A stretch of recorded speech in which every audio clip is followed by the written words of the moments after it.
Somebody tried to get me to go to sleep by spending 4 hours of pouring scotch into me, and I said, I was trying to get a testimonial out of her, and I said, here's your testimonial. There's not enough scotch in the county to put out Owen's fire. Because the more we talked about Democratic issues, the more excited I got, and the more I just wanted to be up all night working on them.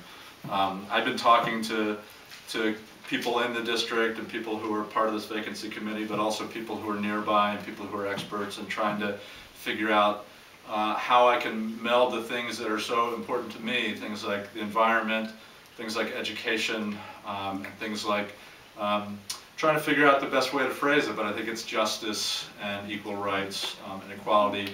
And to me that's a matter of equality of opportunity, but also equality of attention, that everybody in the district is getting the same focus and the same ear and the same attention from their representative as maybe my neighborhood where I live. That it isn't just the bubble around me, but there's a big bubble all throughout Denver. This is a wide-cutting district.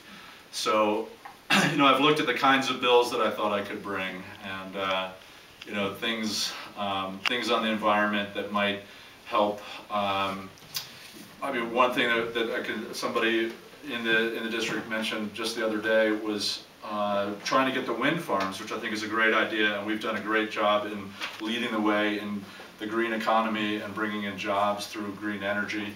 But you've got the wind farm situation. We brought in Vestas, we brought in jobs for that, but we don't yet have the infrastructure there to get that energy from the fields out there, the open plains where the wind is, back into where people need to use it. So that's a place where we could bring some legislation that has real impact on jobs for Colorado, but also for greening Colorado and keeping that environmental ethic that's important to me. Another one, education is a real passion of mine, and I know I've talked to people in the Senate, and they do plan, there is talk already about bringing tuition equity, something like tuition equity back.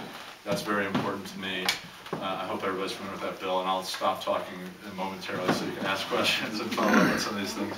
But that's the kind of bill that I'd like to bring. I thought that was one of Chris's great bills, was the tuition equity bill, and I fought for that.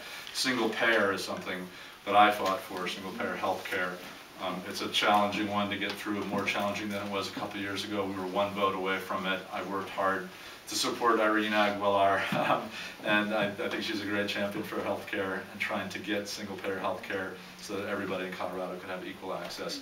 That's a real important part of it for me, is that equal access, equal opportunity, and I think I could probably sum up my comments by saying that's a commitment of mine, is to work and look at being part of a society where the most important thing to us is to help the least vulnerable people, and the first people we're looking to listen to and looking to help and looking to be the ear and the voice for is those who have the least amount of power.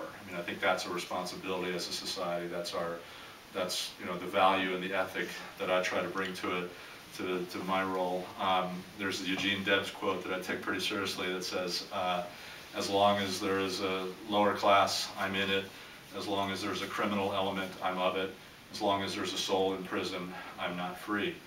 And that's the ethic that I want to bring to this seat. I think that's the constituency that we need to have that full, broad range that's so inclusive, that looks at that constituency. It takes our values boldly up front,